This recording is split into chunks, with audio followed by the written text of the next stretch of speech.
Hi guys, my name is James Matsakis. I'm here today to talk about constructivism.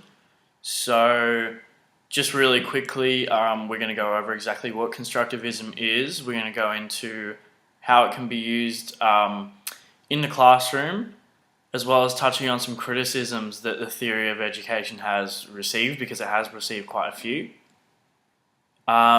And after that, we're going to go into how constructivism relates to my personal beliefs on learning and how the classroom should be structured and how teachers should operate.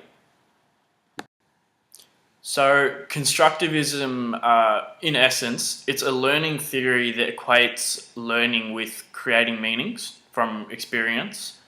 An example of this is when we encounter something new, we have to reconcile with it, and any of our previous experiences of a similar nature, as a result, may have to change based on what we have just uncovered. It's a form of higher order learning, and it utilizes the understanding and application of knowledge rather than simply remembering facts without being able to put them to proper use, such as seen with lower order thinking.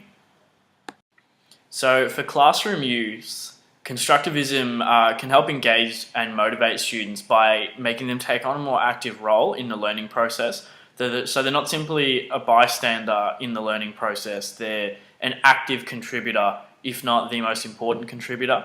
It creates a far more interactive learning experience for the students, thereby making it easier for them to retain knowledge and, as I said before, actually apply it rather than just remembering it and regurgitating information that they don't really know anything about. An example of constructivism being used in the classroom could be seen as role-playing for certain humanities type classes such as history, as well as debates or even excursions to a relevant destination. I guess an example of this could be if a teacher was trying to teach their class about sustainability, they could take their class on an excursion to a wind farm or a recycling yard, etc., somewhere that's relevant to what you're learning, so you can learn in a more active way. So, like any theory, regardless of where it comes from, education, etc., constructivism has had its fair share of criticisms over the years.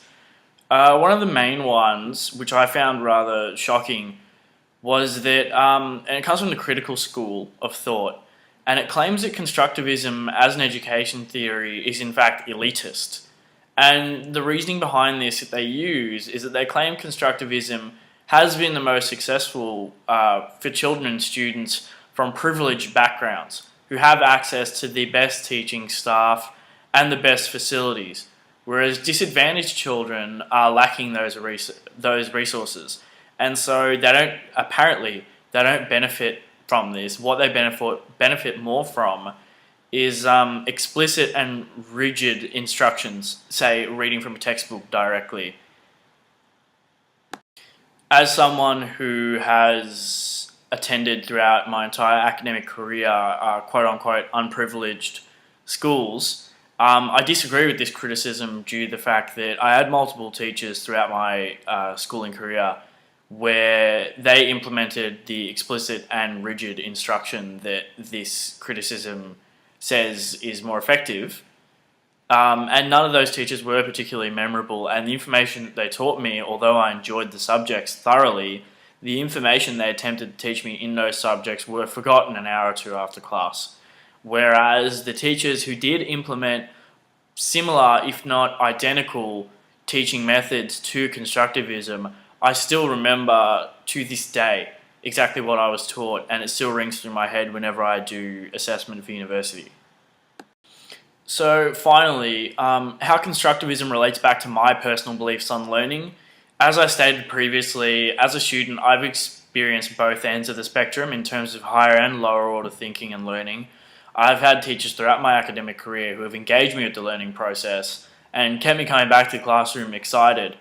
And I've also had teachers who embrace the regurgitation of information straight from the textbook as lower order thinking and learning, and whose classes I would dread even the night before school.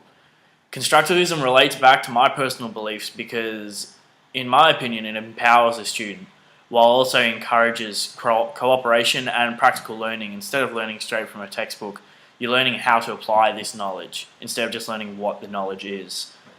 For me personally, constructivism is a way of education that I will endeavour to implement in my future classrooms, due to the fact that it does provide the student with an alternative to the tedious work that is often associated with secondary study, while maintaining the educational aspect of the content. So the students aren't just having all fun and games, they are still learning, but it's in a way where it doesn't feel like traditional learning in a traditional sense.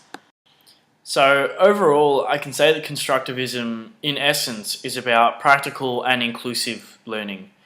Contrary to its critique, constructivism is just as useful for disadvantaged students as it is for advantaged ones, and it's an education method that I would gladly implement in my classroom. So just to wrap things up, thank you for watching this and listening to what I have to say. That was Constructivism, and my name is James Matsakis. Thank you again.